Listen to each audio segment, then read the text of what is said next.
A powerhouse of talent and knowledge. My guest today is one of the most celebrated classical vocalists of all time, renowned for her versatility across genres, including Hindustani classical, Thumri, and even contemporary and playback music. Beyond her mesmerizing performances and her composition skills, she's been a tireless advocate for musicians' rights, especially in the often overlooked classical music space. She has worked extensively to create awareness around copyright law, royalties, and intellectual property challenges, empowering artists to navigate the complex business side of the industry. Her efforts have sparked crucial conversations about preserving India's musical heritage while protecting the rights of its creators. Today, we'll dive into her unparalleled journey in music, her experiences with copyright in the classical space, and her vision for a more equitable future for all musicians. It is my absolute honor to welcome the legendary Miss Shubha Mudgal to this episode of Let's Talk Music. Ma'am, welcome to Let's Talk Music. It is a real privilege to have you here. Privilege is mine to be speaking to somebody like you who is an expert on the subject and has helped so many artists, including me. Thank you so much, ma'am. I'll take that as a huge compliment coming from you. I think, I mean, especially like for someone like me, I've music has been such an inherent part of my life, and we've looked up to like artists like yourself, and to be in this industry and to be working with people like you is a real honor. And I hope I'm able to do justice to it. Of course, of course. Um, okay, I think we'll dive right in. So classical music and the intersection with copyright. I mean, we know that how copyright law has evolved it has a lot of European history, right? So, as a pioneer in advocating for copyright awareness among classical musicians, uh, what was your journey towards understanding this legal side of the music business? And was there a specific moment that triggered it for you?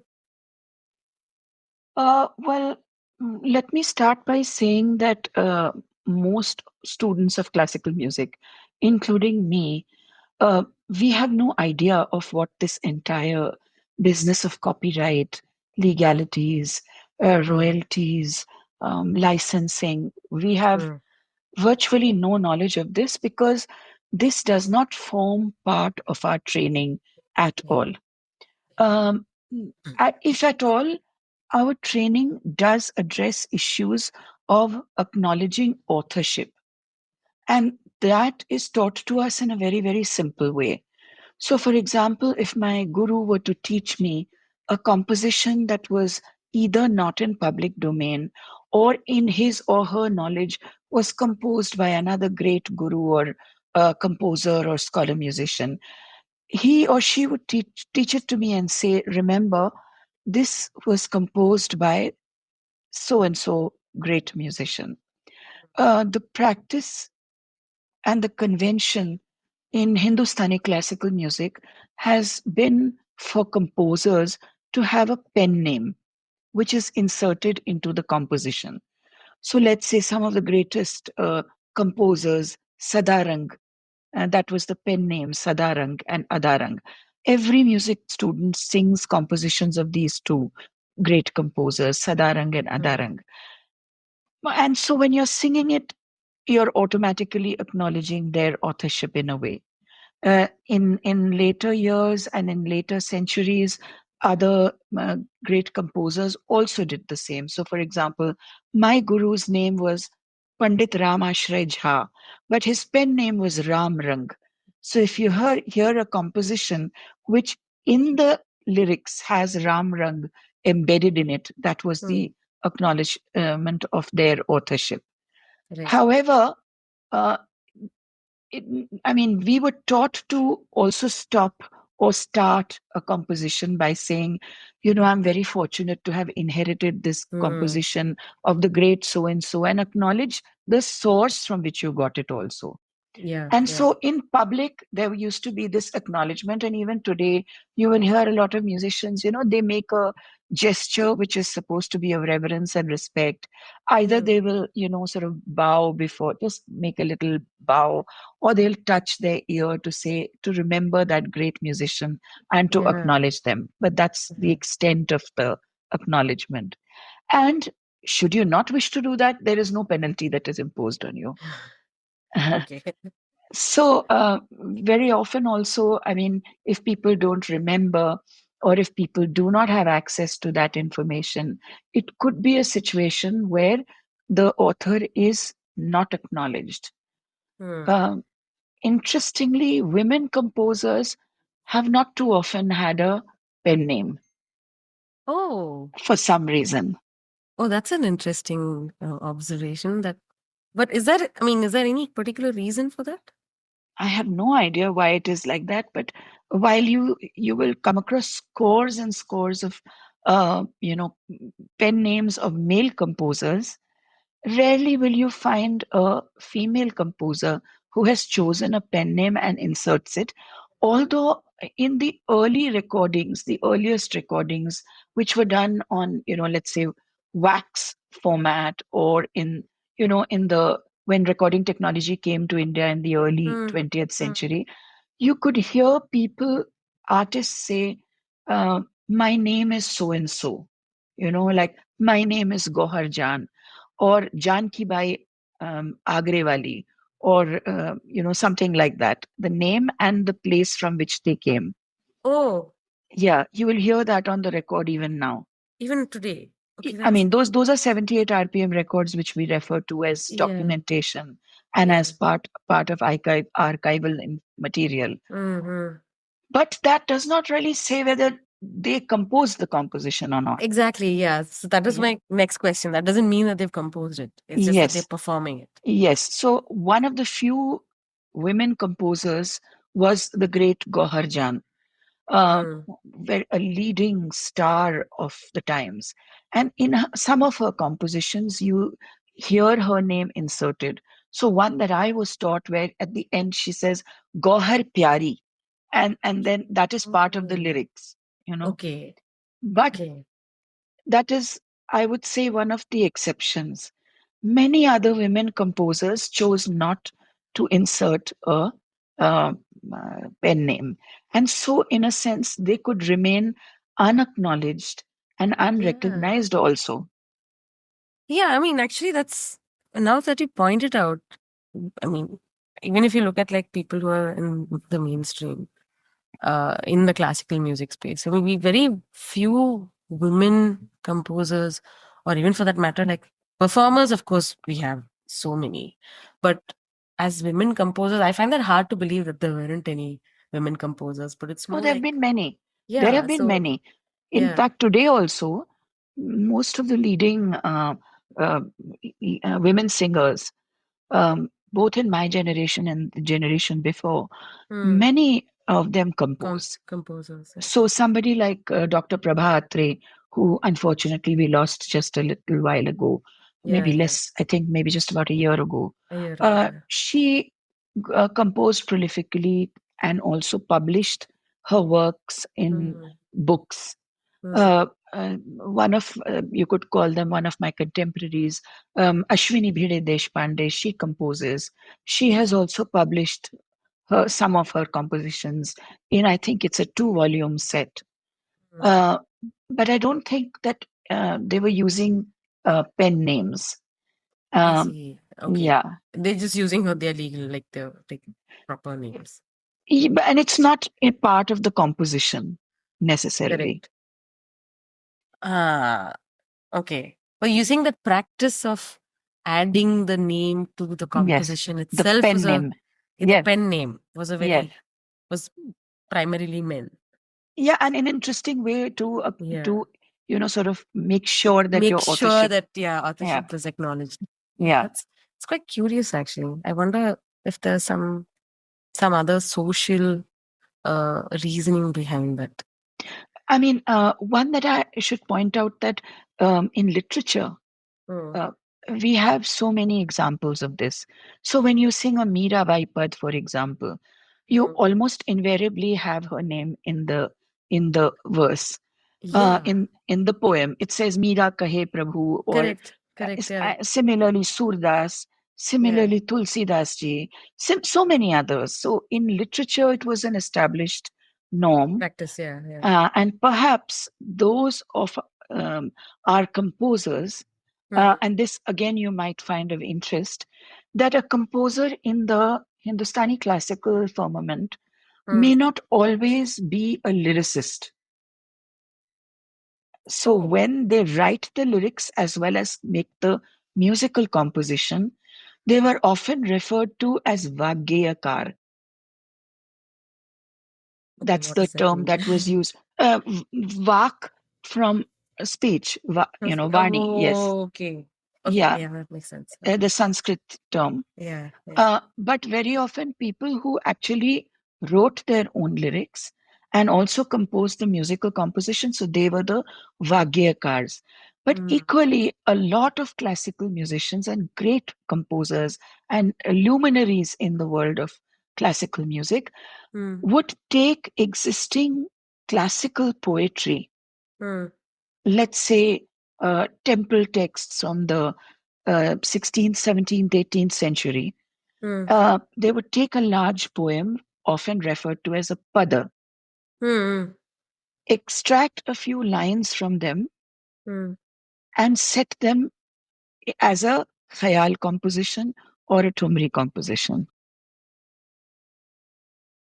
Interesting. Obviously, this is pre-copyright era, so Yes. they didn't have to worry about all of that. Correct. No, and it was sort of, Mm. extremely respected, Mm. prestigious corpus of literature, Yeah. which many people would refer to. Now, Mm. there is no way of knowing Mm. uh, the source unless you actually happen to read through scores and scores and scores of books and are familiar and say, hey, I've read this somewhere, and then Yeah. try and trace back the The source from which it origins. was Yeah. Yeah. extracted. Yeah. But it seems like a common enough practice Mm. where texts that were already in public domain Mm. were used as sources for lyrical, uh, extraction. Extraction. And but are they as is? I mean, or are they derivatives of the I text? think you might want to call them derivative because they are not complete. A Complete. pada, a Like pada one is a bit. much larger poem, and because there is an element, because of the nature of the music and Mm. its huge reliance on the act of elaboration and improvisation, Mm. the text cannot be word heavy. Otherwise, there are too many words to play around with. Mm.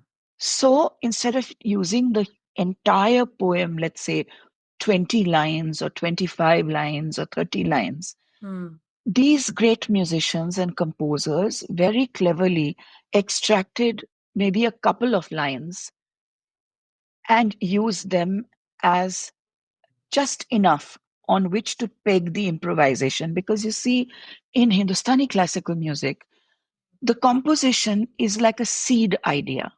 Mm. Unless you give it enough space, both lyrically, in terms of metric composition, in terms of its tal placement, rag placement, if it is too constricted, then Mm. elaboration becomes extremely difficult. Oh, yeah. So, in order Yeah. to So it's an adapt, adaptation. It's a yeah, proper adaptation. and a very, I feel it's a translation, in fact, Kind of, and an yeah. adaptation which needs to be talked about and articulated more. Mm. Why did they select a certain line and not the other line? Mm. And you will come up with when you start discussing that or studying that, you come up with very interesting, I mean, they can only be an analysis. It's only the composer who could have actually enlightened us. And unfortunately, they are not there now. Yeah. But sometimes it's because the ending of a word has an akar. So it has Yeah. an sound, it has a vowel. A Mm. vowel being far more uh, aesthetically it sounds good to extend it as much as you Hmm. want. Whereas if it's another word, like let's say tum, are you going to say Yeah, tum? yeah, Yeah. yeah, yeah. So Yeah, maybe it because was just, correct, yeah, correct. I'm saying from for, a like you said, the aesthetics of a song yeah, as opposed to yes, literature. Correct. yes, Yeah. yeah. So in the context of this, when was it that you noticed or understood or even like wondered about the copyright aspect of it? Was there like a turning point of sorts? Like when did you become aware of this? I think, I I sort of the first sort of jolt I Mm. got in a sense was when I recorded for the first time. Okay. Uh, I was approached by a small company in Delhi to Hmm. record for them, and they were recording classical music. Classical music. Okay. And interestingly, I think this also relates to one of your questions, which you had sent to me, Yeah. and we could address it later. Yeah. But you know, uh, the recording was over. Hmm. There was no contract, and neither was there any payment. The payment itself was a very tiny amount, but it did not come on the day of the concert or prior to the concert. So Uh, was this a concert or was this a recording? Was it a Studio concert? recording, A studio studio recording? Oh, record. okay. Huh. Okay. But I had no idea that there will be a contract because I didn't know Yeah. that a contract existed Contract for this. existed. Yeah. And when the papers came for my signature, there were words in it which It's I did not understand.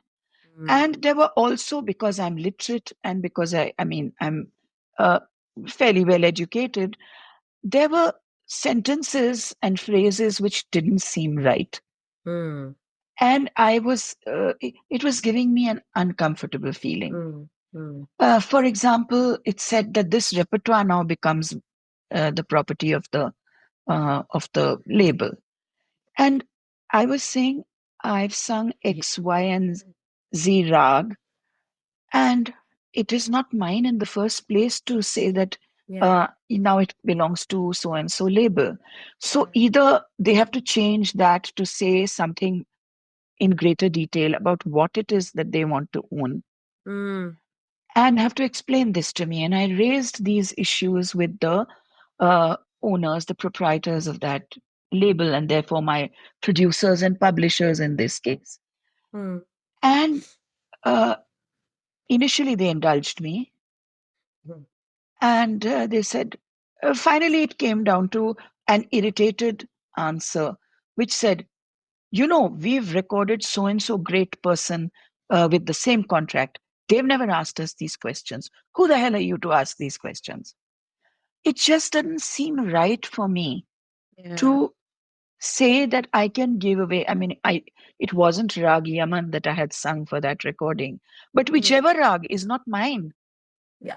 It's So yeah. yeah, You can't and give that away. yeah, and why would you want uh, such a right and such a proprietorial right Mm, over the repertoire when this great system of music has mm, always built on a kind of generational passing down? mm, So I think conceptually there is this problem uh, mm, because, as you mentioned earlier, the contracts were all made perhaps uh, with kind of references to non-Indian situations. And I mean, Teen Tal cannot belong to any label, neither can Rag mm, Yaman or mm, Rag Darbari Kannada. Then mm, why on earth would you want to take that right? mm. Yeah. And so Uh, this was the point where I started thinking, I mean, I know how to read copyright in my, I know the word. I have a vague understanding of what it means, mm. but I'm giving away this stuff out of sheer fright because the gentleman is getting angry and is saying, you're a nuisance, you know? I don't have the right in the first place. So I told myself, in any case, if it's examined under the law, I don't have It'll the not right in hold. the. But I mean, actually, this is an interesting um, point because I feel You have your public domain rags and compositions as well, but this is a discussion we will probably have a little later down the chat. But I think a version of something which exists in public domain can still be copyrighted where the sound recording itself is copyrighted Yeah, and and your rendition of it as well. yes, yes, So I'd probably take the example of I don't know if you have heard of the band Agam. yes, So Agam, i- they big have their, problem. yeah, no, they've had like their interpretations of classical music, and Compositions. so the composition itself is in public domain, but their Yeah, version of it which they have recorded has its own compositional elements and its arrangements, and that sound recording itself has inherent copyright on it. But can you say that the classical, the underlying composition, the underlying works are in public domain? So they can't really claim copyright over that. So tomorrow, if I want to create a version of the same composition, it's not like Agam can come after me or the label that publishes Agam. They're independent from what I understand, but nobody can come after me for doing the same thing in my own style. But if I copied that same version, then would there be a copyright infringement case? Perhaps. So I think that's the interesting part of how copyrights in classical music work. And did you have an issue with that particular contract after that, or did you have other similar issues which forced you to like maybe actually read up about copyrights and then say that why is this, how does this apply in classical music? Because how copyrights would apply in other commercial music versus how it applies in classical music, we both know it's like a world of difference. When yeah. did you figure that out? When did that come into picture? I think as I went along, as I started performing more, as I started recording a little more, Mm, uh, certain things, and I also, because of this one experience, I was looking more carefully at my contracts in mm, the future. Not that I was in a position to really change them, mm, because once again, even though you enter uh, the world of professional music making, in a mm, sense that you're trying to make your livelihood through music alone, you really don't have the resources, and I certainly didn't, um, uh, to have the support of, let's say, legal advice, mm, um, or to have people whom you can turn to for each contract, because mm, very often as you go along, uh, a lot of the material is recorded, almost, you're almost made to feel like uh, you're very lucky that you're getting this opportunity. So the amount of recording fee, etc., that is paid to you doesn't really allow you to hire professional help in most cases. And therefore, uh, it becomes difficult. But my curiosity had already been tickled, by this one experience. And I was looking more closely at uh, all my contracts mm, and finding that usually there is this kind of blanket usurping of all rights, mm, complete.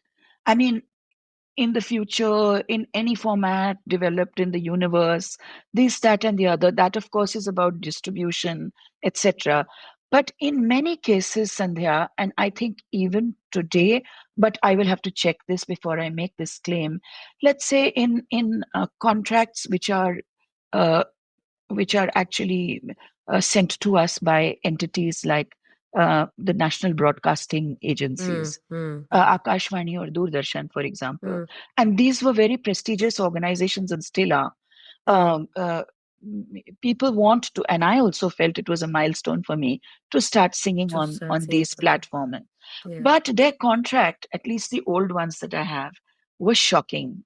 And I think they remain more or less the same, because they even take away the moral right to object to any further use of Mm, your recording. So I yeah. think in a country which has fairly artist friendly laws like ours, and where Mhm. amendments have been made, to make them better, Yeah. make life better for artists. Even there, I think there is a lack of awareness of these rights when they're actually put into execution by other agencies. Hmm. So Exactly. yeah, so let's say you're singing at a government um, sponsored or government organized festival. You are approached only for a performance.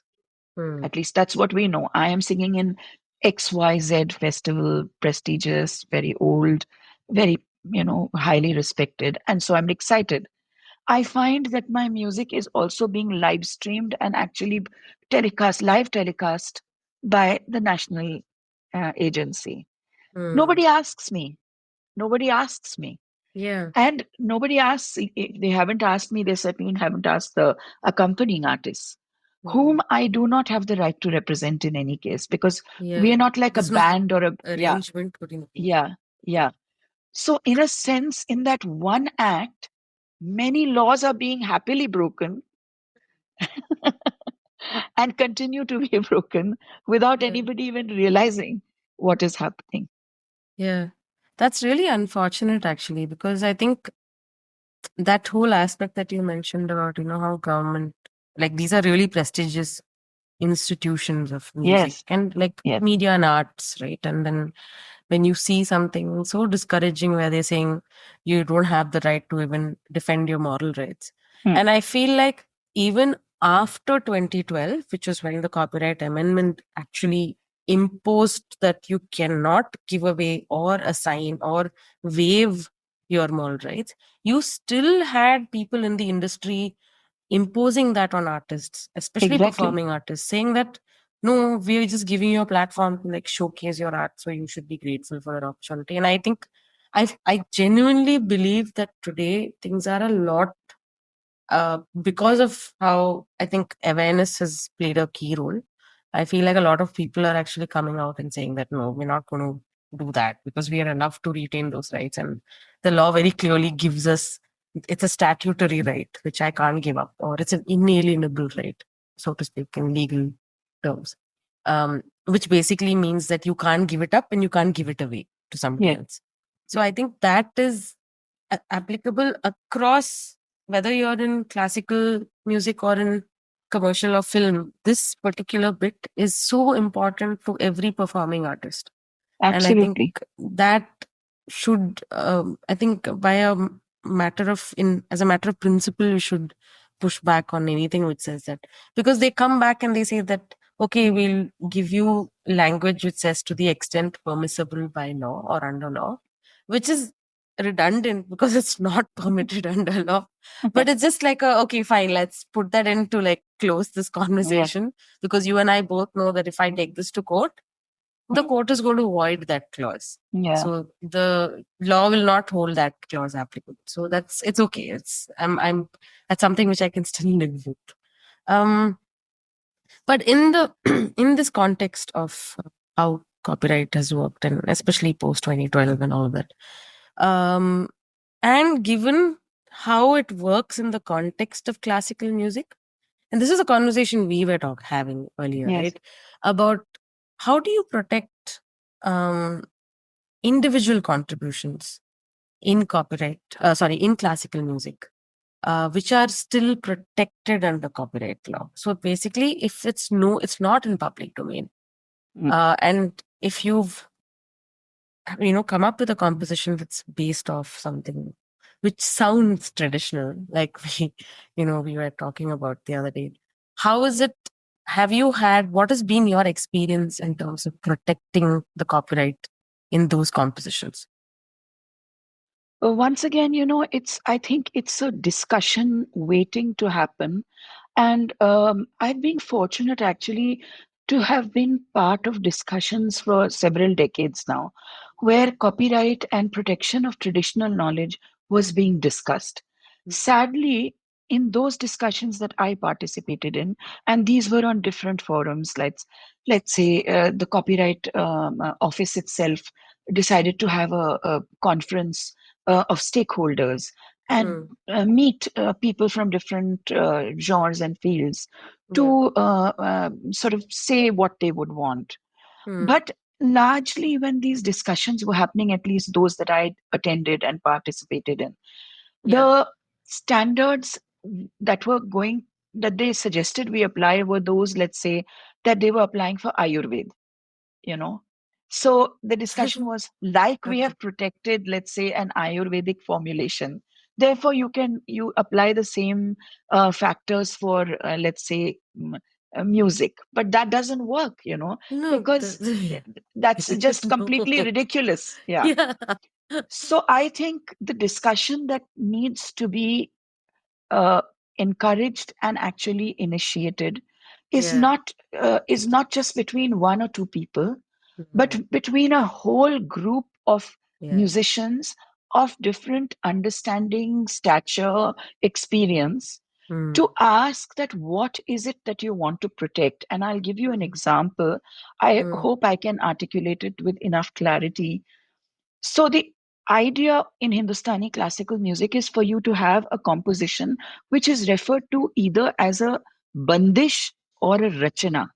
Mm. Rachana is the sort of uh, a kind of, should I say, like a descriptive word of it. Mm. But the bandish is the terminology that we use Mm. in Hindustani classical music, which means that certain parameters of the composition are in a sense set. Mm. So the text is set, which point in the tal, from which matra it begins, Mm. it has been composed by the composer. Mm. Where it will land, which how will it go into the second section? All of that is pre-composed. So it's a pre-composed composition, and the term bandish is used in a sense because it is tied in. It is in a sense uh, constructed already. So it's like a formula of sorts. It's a structure. It's a structure. Would you compare, can you compare this with like Western classical theory? Not exactly, but to some extent, yes. The Okay. basic idea of the composition has to remain the same, Same. Mm. whether it's sung by me or you or a third party. Mm. It has to remain the same. But Mm. there are certain things which differ from, let's say, Western music. So Mm. when we use a term like Madhya Lay composition, Mm. Madhya Lay would mean mid-paced, like it's neither slow nor extremely fast. But Mm. that's relative. What may be mid-tempo for me may actually be very slow for you. So the BPM uh, is not Mm. written down, and even today BPM can only be suggested. Okay. Understood. But I mean, So the difference between mid tempo. So when you're saying if it's mid tempo for you, it might not be mid tempo for me. But yes, wouldn't that be like standardized? I mean, sorry. I mean, I know this might be a new question, no, no, no, like, no, no. It's a very but good question. It's a good question, and especially because we are talking of the unique nature of this system of music mm, and why the discussion has to be with many people. yeah, correct. So that is the nature of the music, that a lot of this is not standardized. In fact, standardizing it might actually jeopardize the very nature of the music. Oh, okay. Okay, so that's actually a very clear distinction between Western classical and Indian Exactly. classical. Because Western Exactly. classical is all about standardizations. You have Yes, certain pieces which are considered like, the standard of how this theory is interpreted. So if I exactly. have to look at now, we know that in copyright law, we know very clearly that a chord progression is not protectable Hmm. because it is a Yes, commonly used. These are like building blocks of yes, music. Is there something similar in Indian classical music, which you could say that these are the building blocks? So you can't really protect the building block itself, but the final structure which it comes out with is something which can be protected. yes. So if we had to use that same analogy, Would you be able to like, you know, work something out and describe Yes. that? So, for example, I don't think, unless you have made a new rag, which does Hmm. not exist, Yeah. the rags are our building block for ragdari Hmm. music. Hmm. Hmm. Hmm. Tals also can't become somebody's property because they are again metrically, rhythmically, they are in a sense common grammar and vocabulary for all of us. Hmm. Okay. So rag, those elements of rag and tal That, that you cannot be, cannot become, like you can't protect. create something new out of it. No, You cannot you protect. can't create a new rag or a thal, you say. You can recreate a new rag and tal, but those Oh, that exist, yes, yes, people are making new rags and okay. new tals. Yeah. But those that exist and on which whatever we are singing in those rags and tals, they have existed for a long For time, a long time. So they and are in so they public domain. become common property. Yeah. Yeah. Whether I am from this gharana or that gharana or whatever, Yeah. Yeah. but the interpretations of those rags Ha. are also, let's say, assigned to a particular gharana. So in one rag, because they are not standardized, so Hmm. there can be versions of the same rag basically using the same swaras, Hmm. but certain phrases in them, the usage of the phrases, the enunciation is typical to a particular artist or a gharana. Hmm. And that you cannot copyright that because it's And it, kind of like a yes, style. Yeah. yes. So can you copyright that, or should it be acknowledged that I'm singing? So very often, in fact, just let's say there is a wonderful, beautiful rag called Konsi Kannada, Hmm. which is a blend of largely two rags. Hmm. Hmm. But different composers and different gharanas have sung it in a different ang. That means, in a sense, I could say a perspective. So while one gharana may choose to highlight the Malkons part of it, which is why it's called Konsi Kannada, another gharana or another composer may choose to create a composition which highlights, makes it more of an, let's say, borrows more from Kannada and from a particular Kannada, Naiki Kannada. Now, all those compositions are going to be called Konsi Kannada, but I might say I'm singing it from the Malkon Sang or from the Nike Kannada. Now, these two have been in in a sense in public domain for a long time. Hmm. So, for me to establish a third entity or a fourth entity of Kausi Kannada, I will need to do something which is tangibly different from these two. Hmm. But if I create a composition with new words, suppose I want to Yeah. say that climate change prompts me to create a composition. Hmm. I'll write new lyrics and I will base it on Kausi Kannada on an existing tal. I'll compose it in a tal which exists. But my lyrics may be new, and my way of making, structuring that composition will become my composition. My building blocks are the same. Yeah. But this is such a, I mean, for a copyright lawyer, like my brain's just kind of compartmentalizing. I'm trying to like figure out what fits under which aspect. And that's like a huge case study for like how Indian copyright laws fall Should. horribly Yes, short yes, when it comes yes, to Indian classical music. So, yes. hmm. Highly nuanced, highly Yeah, complex. yeah, yeah. So I think, these things have to be discussed in great detail. Mhm.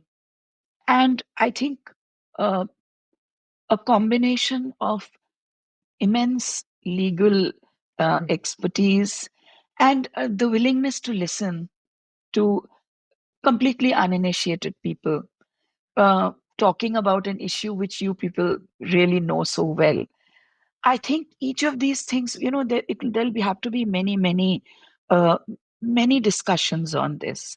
Yeah. And similarly, I feel also because, I think in traditional music, we also look at a lot of folk music, Mm, uh, which is so immensely attractive to all of us, mm, also to people doing popular music.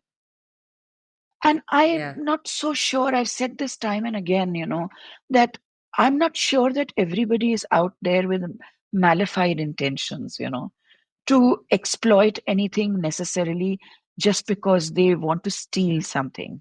But Mm, let us say, as a student of music, mm, if I were to want to go to, let's say, hmm, Punjab, rural mm, Punjab, and learn mm, Punjabi folk music, existing compositions which have been around at least for I mean, we may have documentation that they were around for 100 years.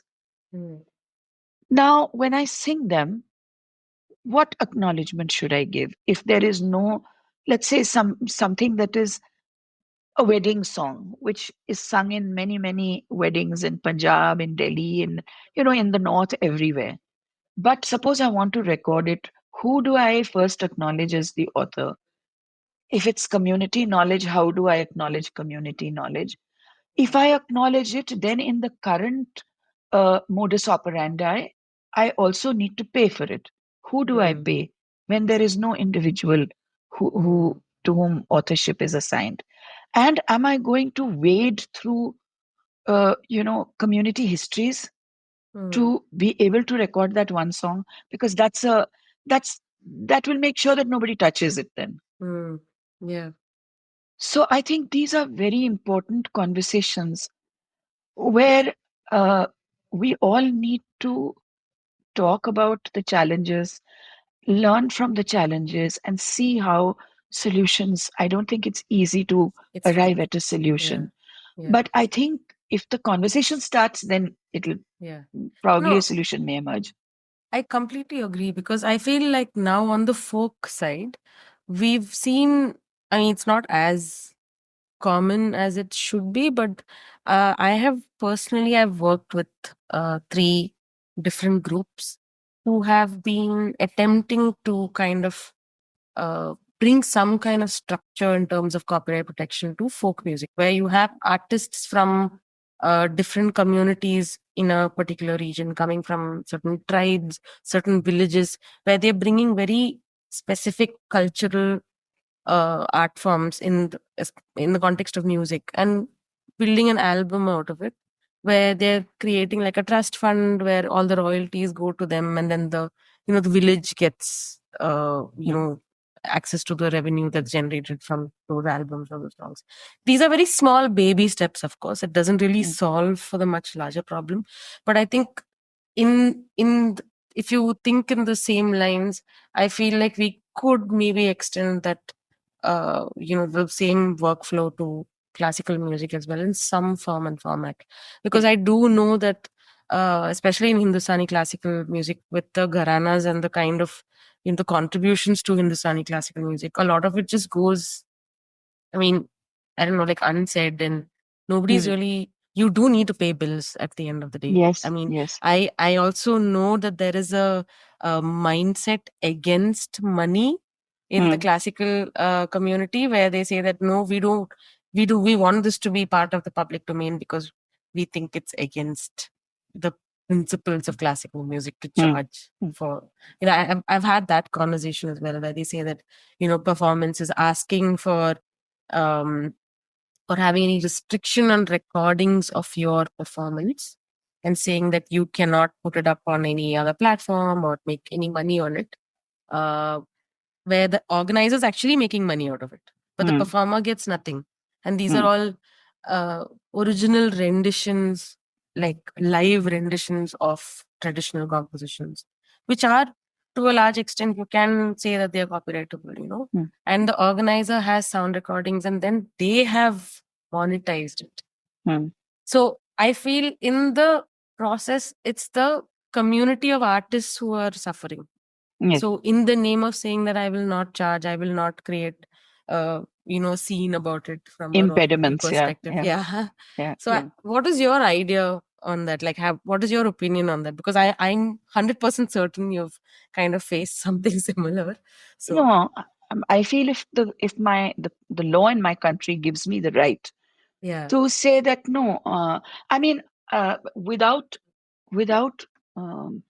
wanting to base everything on monetization, without Hmm. wanting to do that, Yeah. I would say that if the laws in my country give me the right to say that I have been invited for a performance and Mm, therefore I should only be paid for a performance. If you are mm, using a recorded format either to sell it to a television channel or to live stream it or to have it on YouTube, then not just me, but every single person on stage with me, including the Tanpura player, mm. has the same right as me.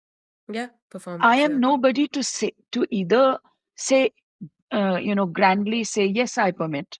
And I Mm, don't care about money mm, because I may not care about money, but others may wish to charge for it. mm, What gives me the right to represent them? mm, And yes, I might be far more senior to some of the artists, but that mm, still does not give me the right to, sort of answer on their behalf or to even, I feel you should not even pressure them into that position.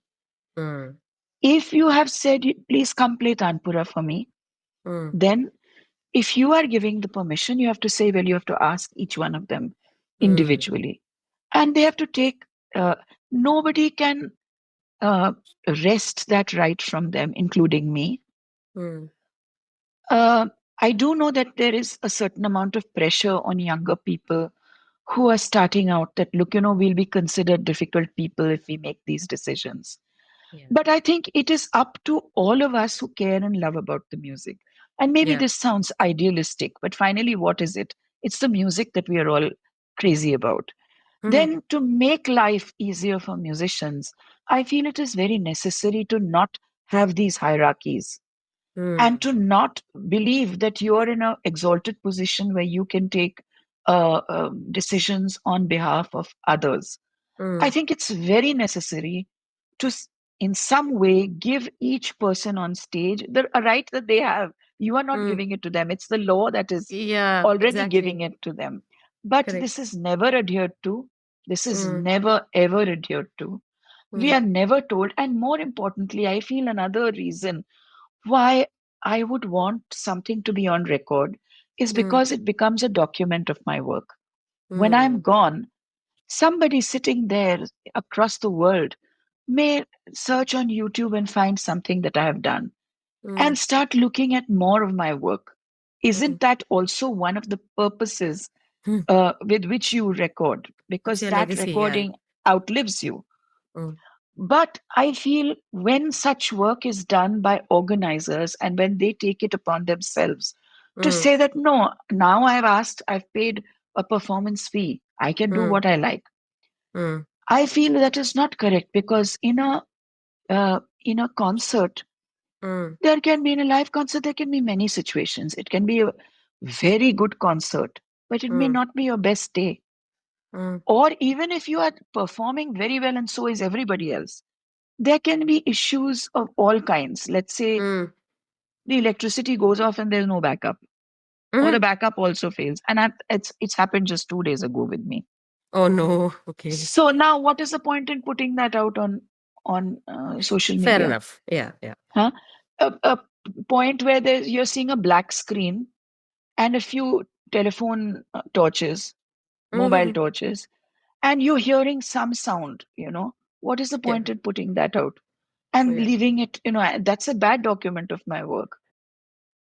And even otherwise, I feel it is necessary to make sure that you're not just me, but everybody is Mm. happy with the musical quality. Correct. Surely that moral right has to be there. Moral rights. Exactly. I think a lot of the conversation that we are having today, the discussion that we're having today, everything boils down to your right in your work, either to be acknowledged for it, either to say or to even reject it and say that I don't want this out there because this is indicative of my legacy and what I have put out. And also your ability to, whether you want your choice to make money of it or not. It should Yes, still be your choice. It absolutely. can't just be like taken away from you directly saying that anyway nobody makes money out of this or Ah, anyway this is the industry yes. practice because that is not okay. That is No, definitely not not in okay. the least. And do we take due care to Mm, record Sandhya, when we are on stage very Mm, often, and I'm saying this at age, what, 65, when I've been around for decades. And I don't see that a day before the auditorium is made available for, cameras and sound to be installed and for you to have a test run. I mean, very often we sort of literally vault on stage because because mhm. the auditorium is only for 4 hours. There are 3 or 4 or 5 artists performing that day. Performing. You Mm, have no time even to do a sound check. Even if you come, you know I mean, even if the auditorium was made available in the, let's say, afternoon, the mm, time taken to really do these things professionally and in a mm, manner which really leaves behind a good document, mm. it's never Is done. no, no, no. So why are we putting out these recordings where something, and maybe if you get the time, just go through some live concert recordings of Hindustani classical music. So Everybody on earth will tell you that the tanpura is an integral part of our music. yeah, In vocal concerts, huge. you will rarely hear the tanpura because they are not mic'd and recorded properly. So you will hear some, like little mosquito sing, sing, sing, sing, sing, sing, Oh sing, sing something in the, no! yeah, I didn't know that. Oh, yes, that's really unfortunate. yeah. So you're not really recording the tanpura, giving the full sound of the tanpura against Yeah, which you do your entire performance. yeah. And so something as integral, everybody will talk about it, oh, tanpura is hallowed, sacred, it's my of course it is. Uh-huh. It really is, but you Yeah. are not going to give any importance to the recording of the tanpura because you haven't thought about that. And in many concerts, in fact, if I find one, I'll send it to you. Mm. um, Although I had raised an objection to that one being there, the videographer was in the auditorium and he was talking. He had made a phone call to his home and he was asking his family, I don't know which member, और बताओ dinner में क्या बना है. And so palak paneer, यार पालक पनीर तो कल भी बनाया था. So now over my rag bihag or whatever it was, there's this lovely conversation of what's for dinner. How is this supposed to be a great document of what happened? That's disrespectful. I mean, that's just. I mean, can you imagine? I think I find that like really. Can you imagine that happening? At Every time, each time, it happens every time. almost every time I've seen this. Um, Somebody or the other answering phones. I can hear them on stage, and therefore there's no doubt that they will be heard on the in the recording also. Yeah. So why are we then putting out these? I'm all for documentation. I'm all for archiving, provided the stakeholders, there would be no archive, there would be no recording. If it was not for the musicians, then why are you not consulting the musicians? Yeah. And are you saying that these are up on YouTube? And obviously, the organizers making money off it because these are people who are, you know, I don't know about that because I've never been able to find out whether it is how being are they making a monetized. lot of? Do they have a lot of views on those? I mean, some have a lot of views, some don't. I mean, there are also organizations which tell you, as Mm, part of your contract, they say, we have a contract with XYZ, uh, either organization or television channel, and we huh. will be putting out. So there are some, but very few.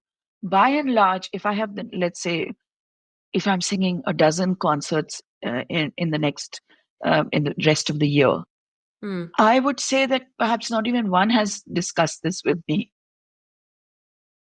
Wow.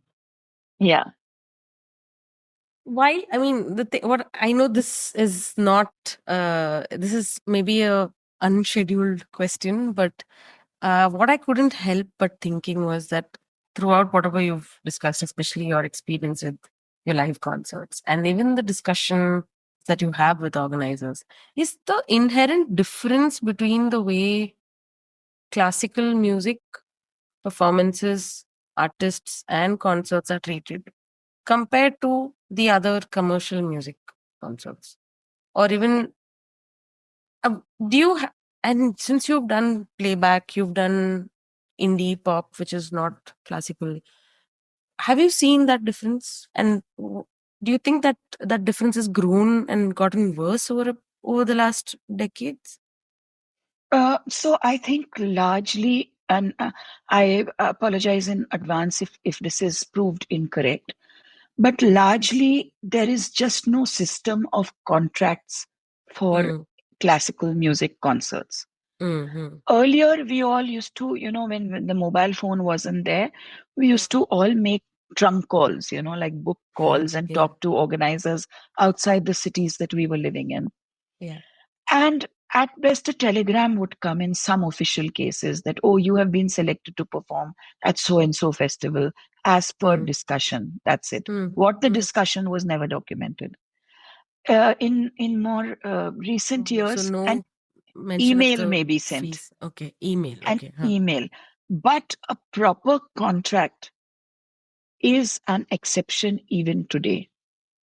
And if you insist on the contract, my experience has been this: if I insist on the contract and say you have to do nothing, whatever you've discussed, I will get a contract drafted by a professional Mm, and send it to you for signature.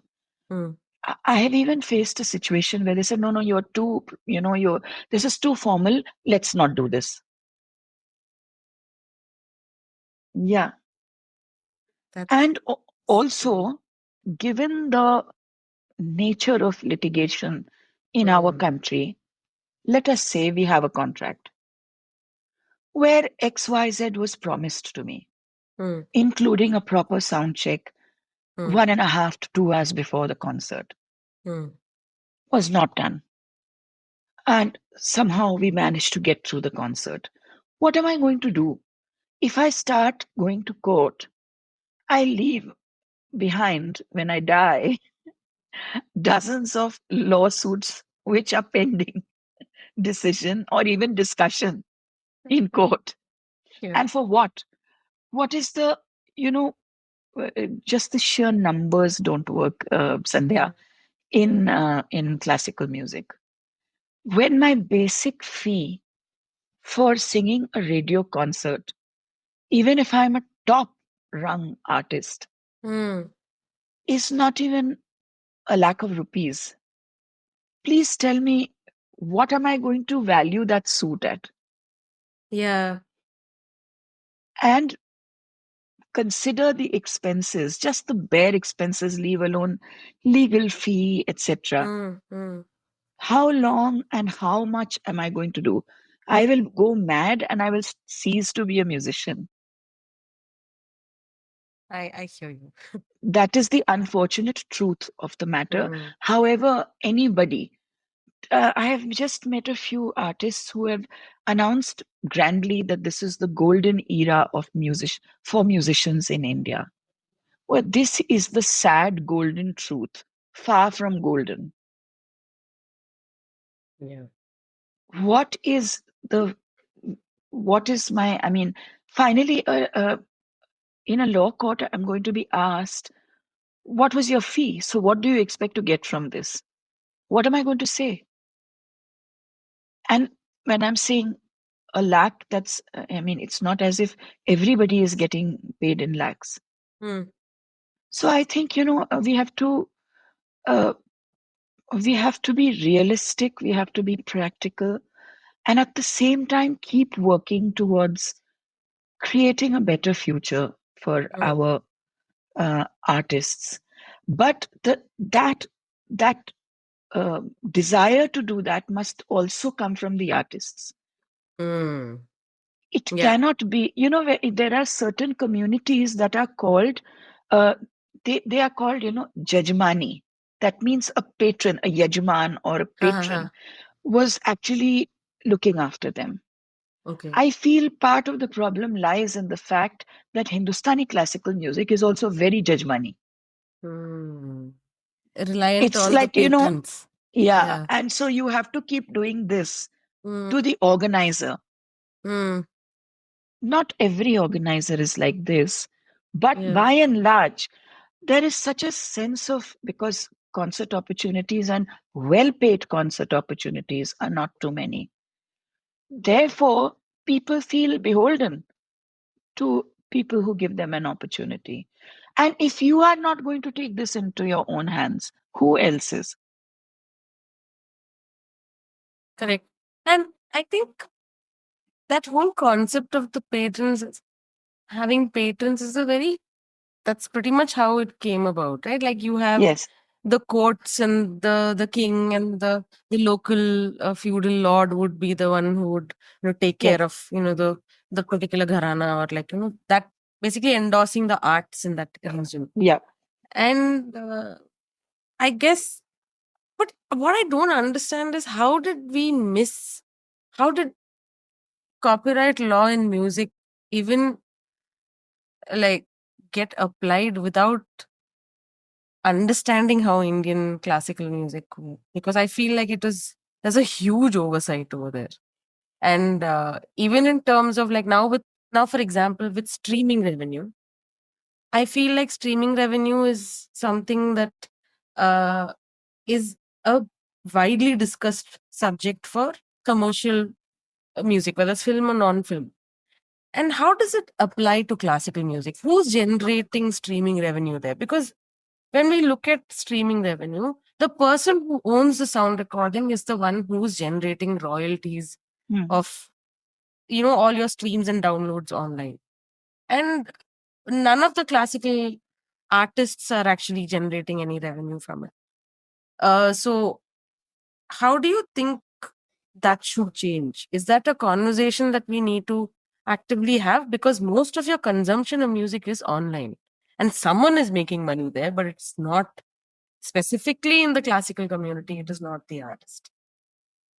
Well, I think, first there has to be a will to ask for this revenue without wanting to appear to be greedy or Yeah. difficult.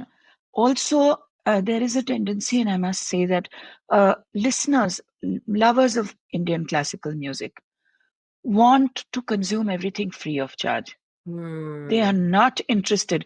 I mean, there were so many efforts by so many people Hmm. uh, to set up satellite radio and a 24-hour channel for Hmm. classical music. There's a 24-hour channel for Indian classical music as well. Nobody wants to pay a subscription.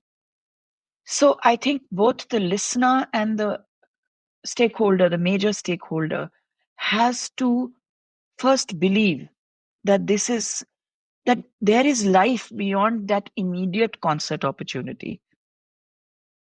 There is a professional life. Everybody is willing to give up everything for that opportunity to perform. Yeah.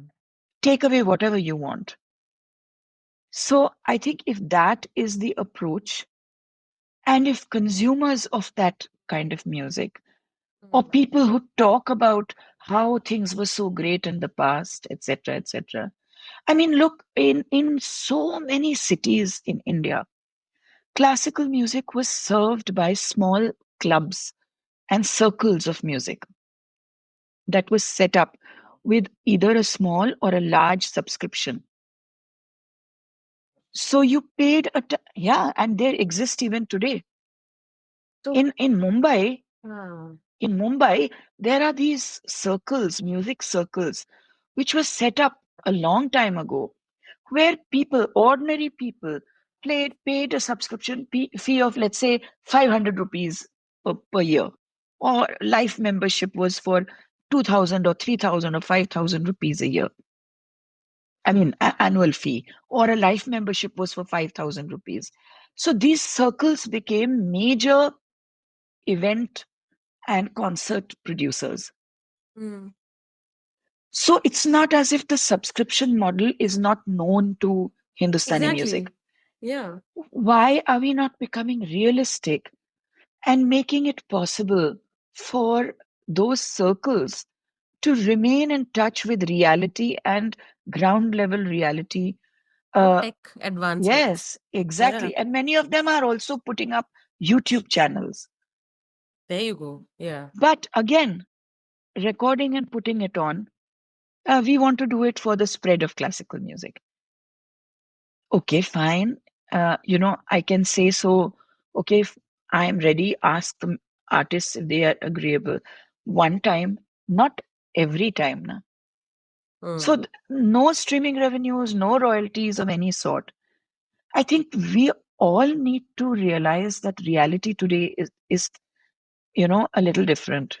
mm, And I think the will, first there has to be the will, whether it mm, is in the context of acknowledging authorship, yeah. or whether it is in actually making sure that the ethos and the ecosystem of Hindustani classical music becomes more equitable and more profitable for Mm, artists. The mm, will has to be there, na? mm, Otherwise it's yeah. And I think that I feel like that is a common problem yeah, across artists, across verticals. Uh, if it's a lot of, there is also this overwhelming sense of we can't really, there's no point doing this because nobody's going to listen to us, yes, which I feel like and that's a conversation that I have a lot with my artists as well. I'm just like, if you're setting a precedent for yourself, that's one thing, but you're also setting a precedent for the next, others, yes, for others and the next yes, generation and for the artists who are coming up after you. yes. And I think that's, I feel like a lot more important, No, because that's the Sandhya, only way you also, can have change. if I might make a point here, Please, please. as in my role in my work as curator, I meet a lot of artists who are, I mean, because I'm curating something, I'm aware of their terms and conditions. Yeah, yeah. If an artist can ask that I will not travel in a car from the airport to the hotel unless it's a so and so class BMW or whatever they want. Mm. If that can be said, then why on Hmm. earth can you not say that, look, my rights need to be protected? I know. If you Absolutely. can say, I need one lady to pin my sari and pin my pallu, one to make my hair and one, fine, I love it. I mean, I'd love to be, sort of sitting there on a big throne and with people, doing whatever. But we know that artists demand all this, right? And they have Yeah, yeah, every yeah, right to yeah, do so.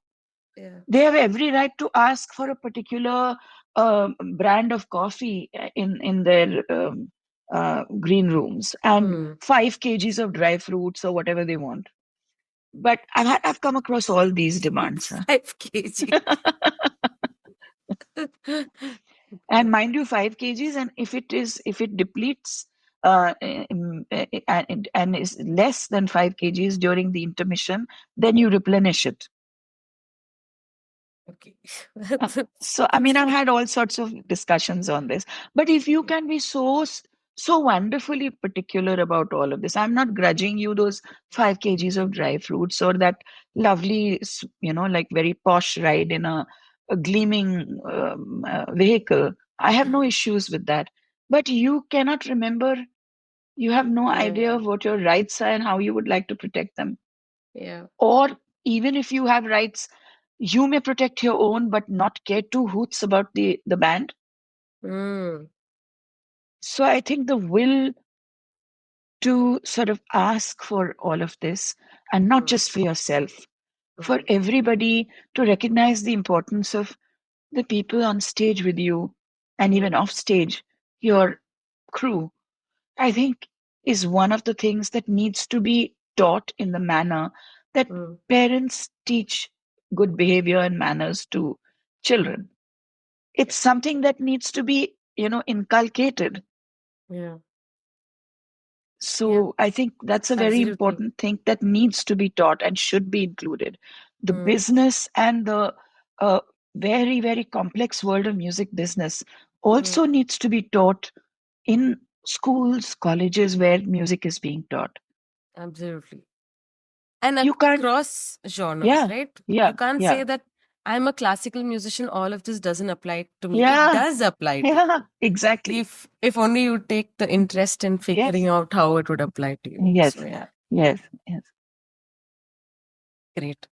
Another question which I actually wanted to ask you also was about, I mean, now with the AI has come in a in a very, I think we can't ignore it anymore. It's No. mainstream, especially in music.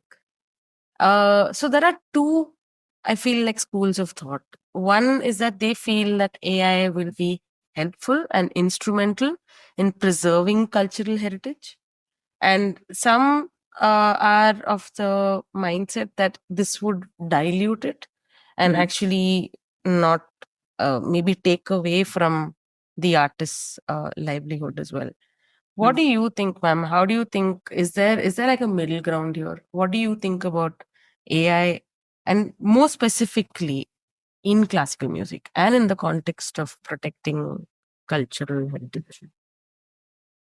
I have not engaged as much yet with Hmm. artificial intelligence um, possibilities in classical music. So I think I'm not the best person to talk to about this. But given the fact that I quite enjoy technology and Hmm. changes in technology, I might venture just to say this much, that I think a middle ground is a good approach.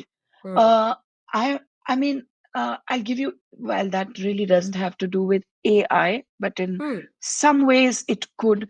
Let's say the emergence of the Tanpura app. Uh, Hmm. okay, so everybody's using it, including me. Hmm. Uh, why am I using it?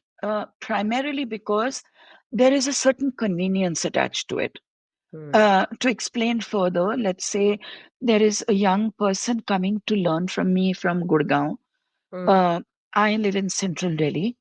Hmm. So easily he or she is going to spend 1 to 1.5 hours on a good day Hmm. traveling one way. Hmm. Then they will come for classes, Hmm. which may be for maybe an hour and a half, 2 hours, Hmm. then go back the same way. If it's traffic time, then it could well be 2 hours. So you've spent the entire day Hmm. in getting this one session with your teacher. Hmm. In that situation, it may be convenient for us not to spend a large amount of our class time, teaching time, and learning time tuning the tanpura, which is, as you know, a very delicate acoustic instrument. You will need to tune it, retune it, and also your student may not be ready to tune it well at the moment, Hmm. maybe a beginner. In that situation, it is a convenience. Hmm. It is Hmm. even a convenience to use it on stage. Hmm. When you have been allotted 45 minutes of singing time in a Hmm. festival featuring 5 to 6 artists in the same evening, Hmm. if out of those 45 minutes, I spent 20 minutes, I mean, there are three musicians, four musicians on stage. Let's say Yeah. 20 minutes is lost on, and it is needed. It is very Hmm. much needed to tune and retune. You've Yeah. got 20 to 25 minutes to sing. Now, in that situation, it is a convenience to have a Tanpura app.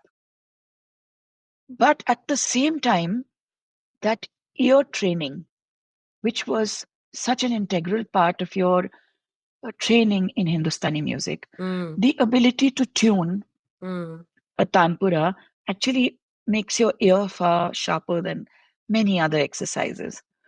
And the habit of holding the tanpura yourself and Hmm. playing it is all lost. So, I mean, in this case, um, I'm losing out that opportunity. And the instrument maker is also Hmm. finally going to say, listen, I may as well make some other instruments, Hmm. because nobody is buying tanpuras now. Everybody's using an app. An app. Yeah. Hmm. In any case, Both instrument sides. makers are very adaptable.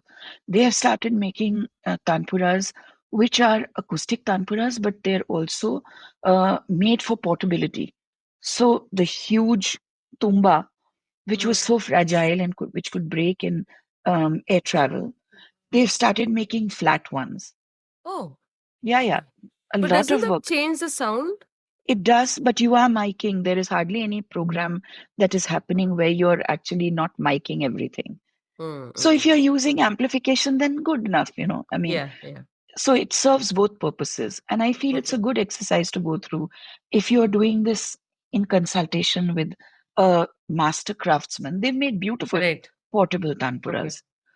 But I think here there is a use of technology which can provide convenience and help, Mm. but not it should not be overutilized to the point where it is going to have a long term effect both on the trainee as well as on the community of instrument Yeah. makers. Yeah.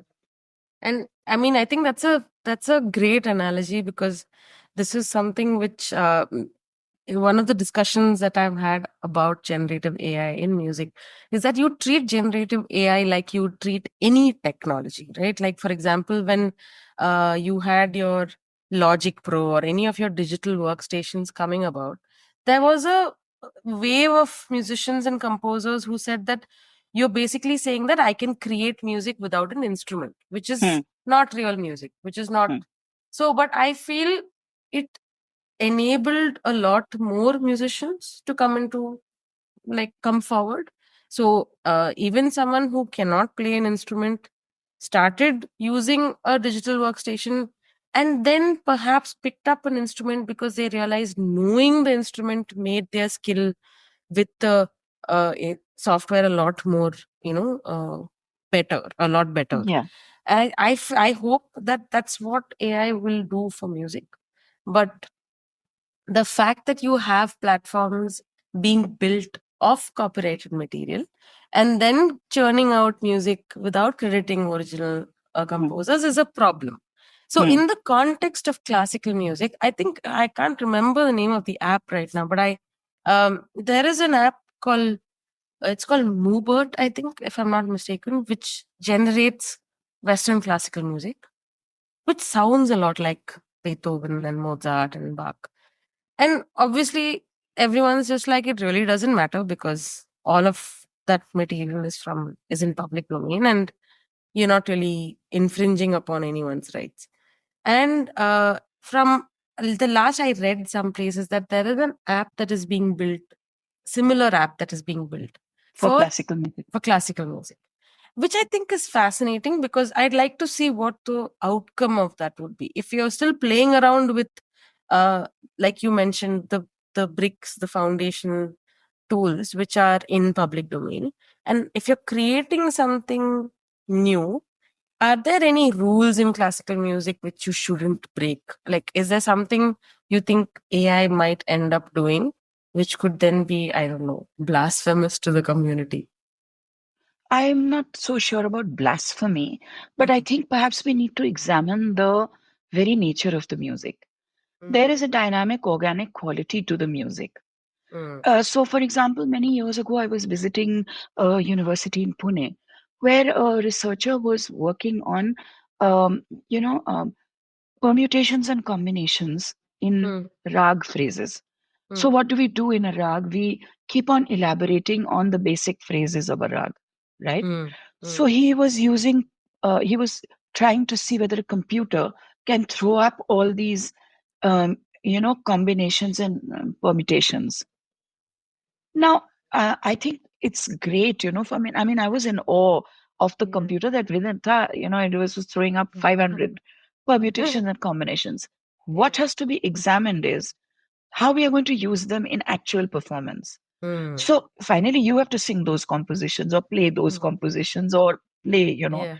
Yeah. are you going to be able to play those? Because there is, I'm sure AI can conquer all these specifics of fingering technique or Mm. playing techniques or Mm. vocalizing techniques. Mm. But I'm just saying, what are you going to do? You're going to keep a computer in front of you and then start reading off those. And, so the very nature of Hindustani Yeah. music, which you said, oh, we never read off Yeah. a score.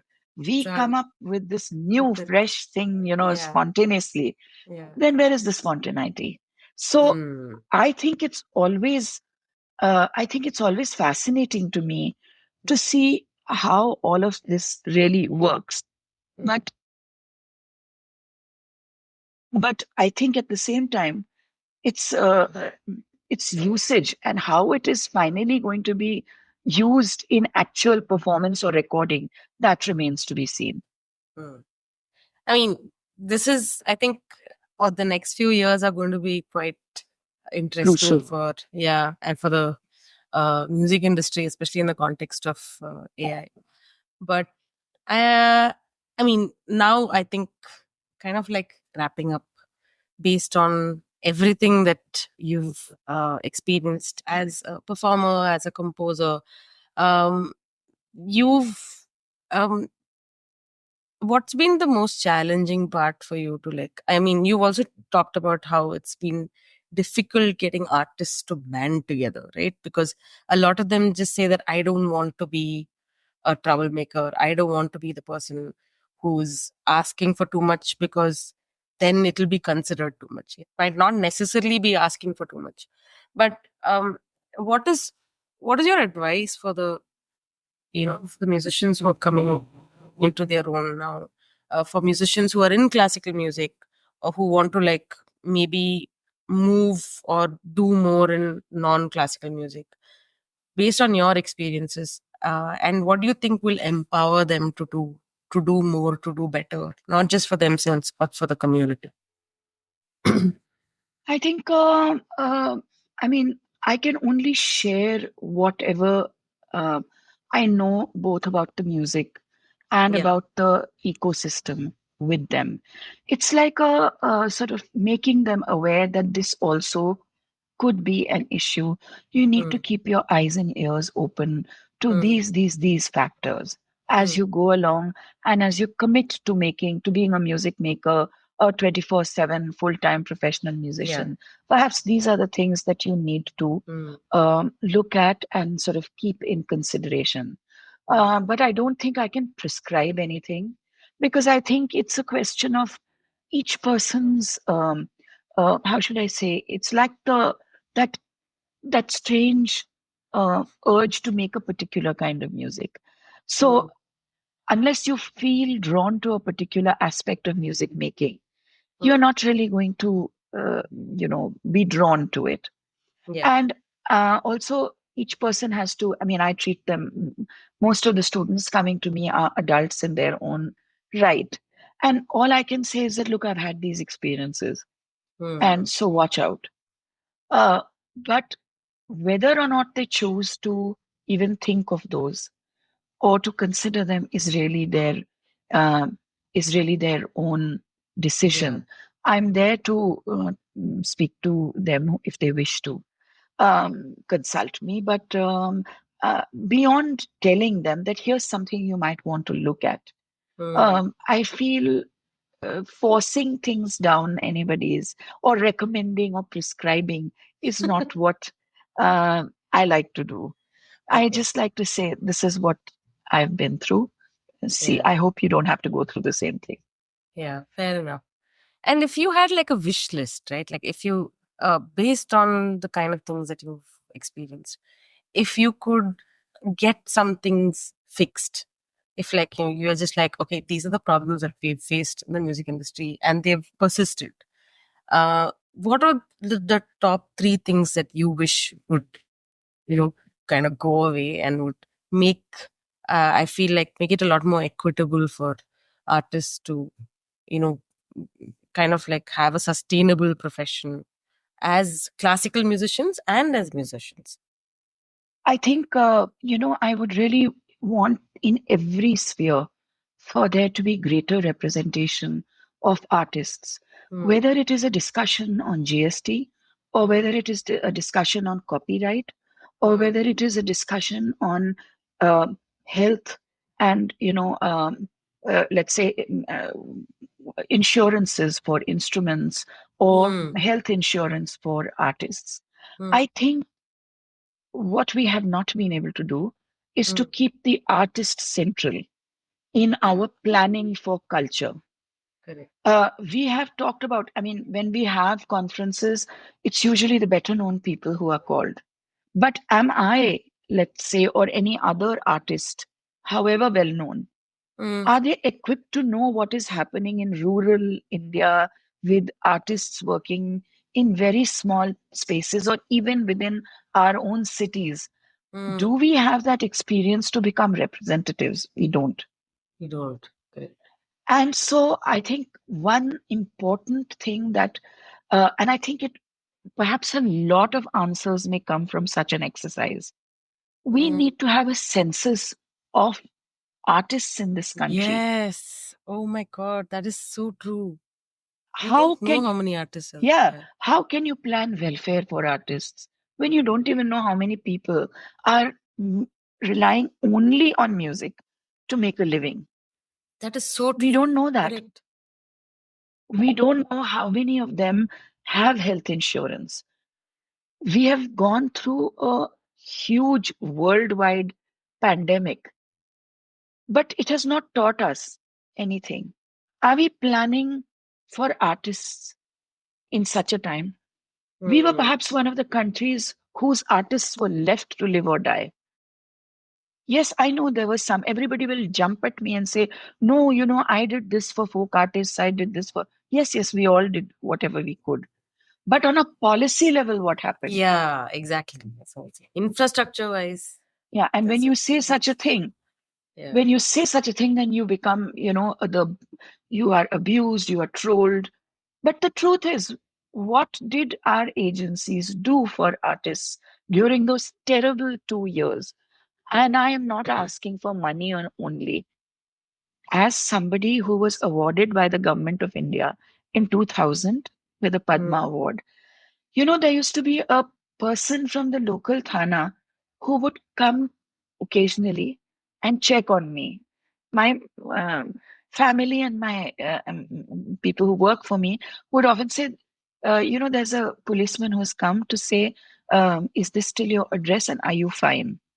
Now, this is way back when Oh, I got my Padma Shri in 2000. Huh? that's 24 years ago, ma'am. Yes, yes. But till a long time, there used to be a person coming to check on me. आप ठीक हैं? Huh? And very often, if I was there, I would invite him in also. We would have a small discussion. In Corona, during Corona, so many artists died, Yeah. unfortunately. Yeah. They did not make it. I don't know of a single agency, government agency, that called and said, are you okay? Mm. Are you looked after? Is there anything we can, leave alone money or any Yeah. medicine? Just the fact that somebody remembers that there's an artist here in this Mm. city would Mm. have meant a world of difference. What Mm. is a phone call? All the agencies and organizations paid their staff, didn't they? Mm. And Yeah. I'm glad they did. Mm. What were they doing from home? They could have called us and asked us, now we're doing fine. Mm. You waited for 2.5 to 3 years to start booking us again for the concerts. During that time, you did not bother to ask what we were And going you through. and you also during the pandemic you used art. Everyone relied on music to Yes, feel alive, yes. but it is And still not yet, considered an essential yes. service. And So, what was going to happen to those people who are not in cities, mm, uh, who are in remote places, who are the custodians of musical traditions that may not last for the next 10 years? mm, Once they are extinct, then you will say a lot, this much money, because you need to protect and preserve. What you achar thode na dalenge preserve karke. While it is alive, do something. yeah, yeah, So, I'm saying the artist has to be central. mm, And I feel that if you are giving grants, let us say, mm, to uh, and you must, I'm happy that the government gives grants to artists or people producing concerts. How much of that money goes towards the artists? zero. I think there should be an audit of what percentage of the money was paid in artist fee. Mm, Why should you pay more money to the person who puts up only the pandal, brings the audio and stage equipment, but mm, pay very little to to artists? the artist itself. Yeah. I think there needs to be some sort of uh, discussion on these very, very grim and basic Basic issues. issues. Yeah. Do you think having a union would address this? How will you make a union? There are so many unions. So There many is this unions. association, that association. the Association, Composers Association, Lyricists Association. Yeah. And to some extent, I think collectivizing is a very good idea. Mm, But provided you are able to put aside your narrow goals mm, and look at a collective making a larger uh, impact on your ecosystem, not just on the amount of money you are able to garner for every concert, that is important.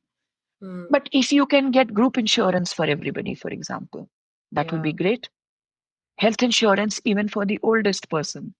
Yeah. In a group of 500 artists, you will be able to insure people who are in their 70s also and 80s also. You have not discussed, I don't see any union discussing how to insure acoustic Indian instruments Mm. because there is no model number and no serial number on them. Oh, yeah. Correct. But in that case, they become their customization. Suppose there is a sitar which was made for Pandit Ravi Shankar alone. Mm, The mm. very fact that it was customized for him and it was played by him makes it It's, that much more yeah. valuable. Yeah. Priceless. Yeah. So, in your country, in India, you will not be able to insure it. Oh, wow. One of our conferences was on this issue. So, when you're taking them in flight cases, that precious sitar, Mm, played by, created, crafted specially by a master in that field, mm, for another genius in that field, might mm. break. And there is no insurance that you will. What insurance when you don't even know what? How much it's worth? Yeah, and we don't know how to insure it. How to insure it? Yeah. So I This think is these this is such things, a niche problem, but it's actually a very big problem. yes, And I keep seeing this, like with the artists that I follow and I work with as well. So many of them talking about how their violin is broken, woof, or their guitar is broken, or like the tabla is ruptured, and yes. like it's frightening to see how careless transport people are, you know.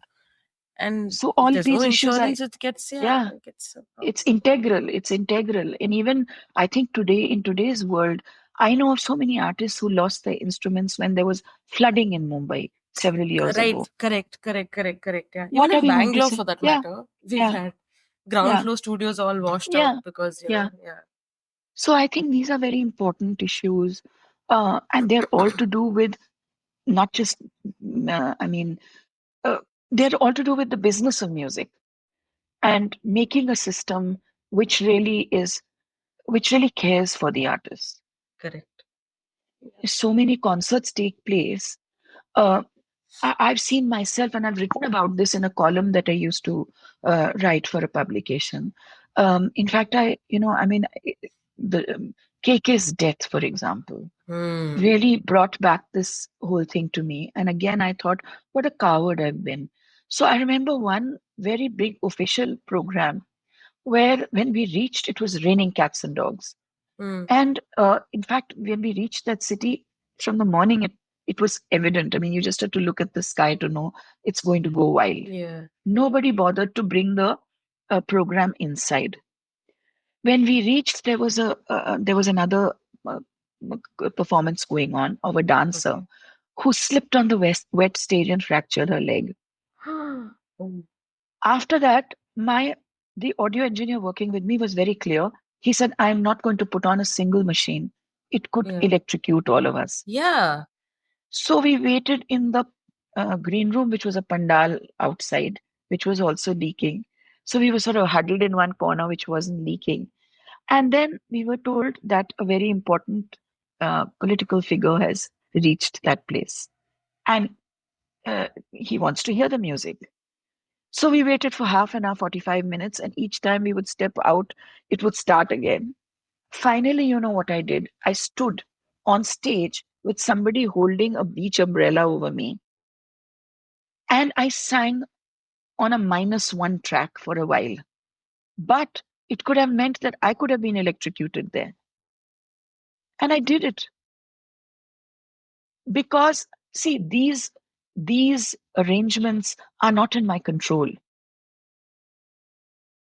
When I go on a stage, the stage is not made by me. I can give my tech rider, I can give my stage specs. But if Mhm. somebody wants to use bad material, who is going to be blamed if there is an injury because of all of that?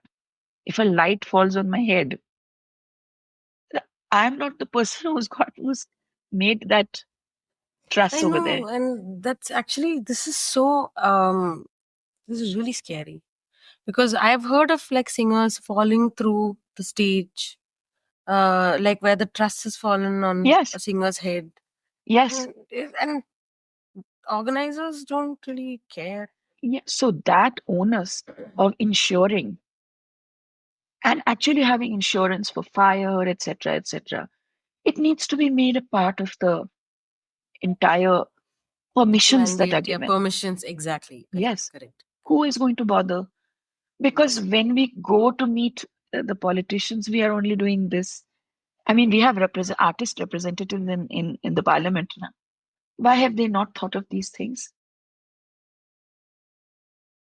It's actually really really unfortunate, and the counter argument to this is often something which I find very like hypocritical, because you can't say that art is not important because you have constantly relied on art across for so many, for centuries together, to for the most in quotes serious occasions, right? Whether it's a political cause, whether it's a social cause, whether it's to celebrate, whether it's to mourn, art has always played a part in Yes, our lives. Why is it not accorded the same importance as any other aspect of social infrastructure?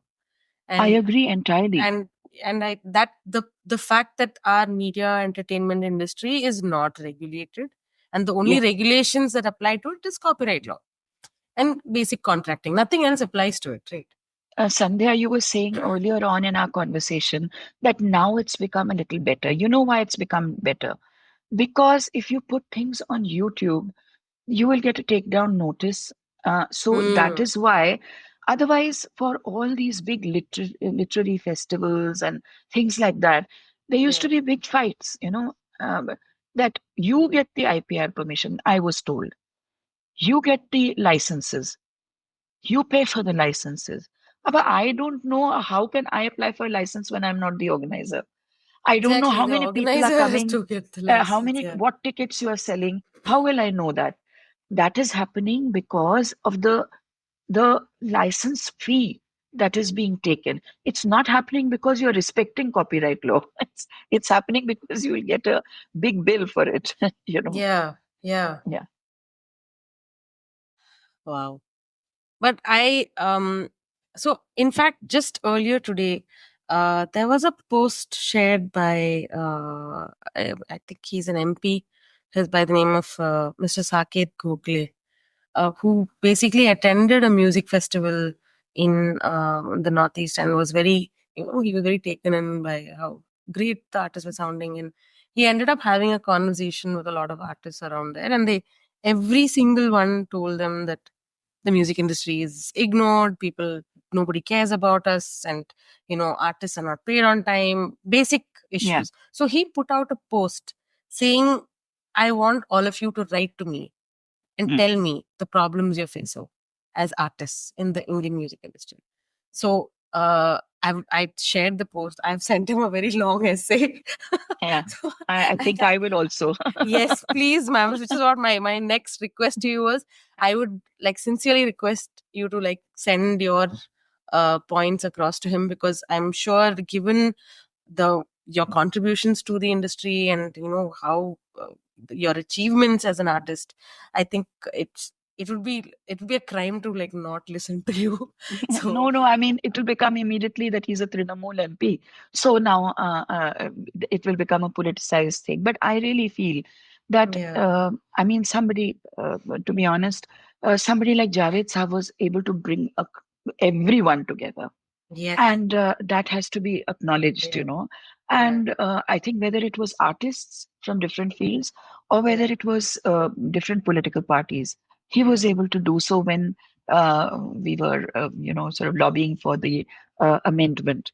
Yeah, But yeah, I think, unless we do this collectively, and I think we need to get rid of this fear of yeah. being, we need more difficult artists. Yes, for sure. I keep saying, I'm like, you be as difficult as you want. I got your back. So that's that's my like the only way I can contribute. But Yeah, I think I feel obviously, ma'am, we can keep having this conversation, and I think we could chat about this all day. And I will probably like pick your brains about other things at some other time based on your convenience. But it's been wonderful having this conversation with you, and I feel like maybe we should do another episode to like go in depth into all of these infrastructural issues that we've just discussed, and not just talk about like classical music, but about how the Indian music industry itself, there's so much that we need to do to like kind of strengthen it and make the foundations a lot stronger.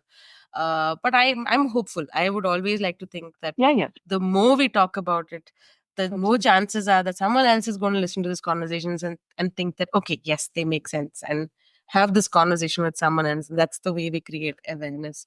But once again, thank you. I know it's been a long conversation and a really, really fruitful, productive one. And I hope, I'm 100% certain that everyone who's listened to this episode has a lot of takeaways and will be inspired to do their own bit.